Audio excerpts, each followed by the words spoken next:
गरे, बाउले गरे, मैले गर्दैछु। यहाँनिर पूजापाठ चाहिँ कसरी गरिन्छ?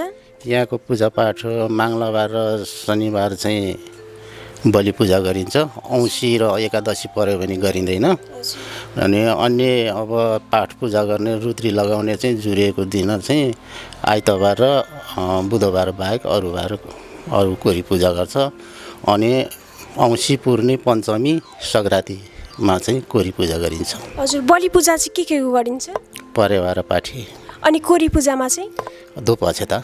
जालपा देवी भनेर कसरी चिनियो भनेदेखि दुई खोलाको त्रिवेणीमा चाहिँ शिला चाहिँ उहाँको शिला चाहिँ जलभित्र छ अरे, भएको कारणले जालपा देवी भनेको। कसैले सन्तान माग्ने आउँछन्, कसैले जागिर पाउँ भनेर आउँछन्, कसैले विदेश जान पाउँ भनेर आउँछन्, कसैले मुद्दा मामला जितौँ भनेर आउँछन्।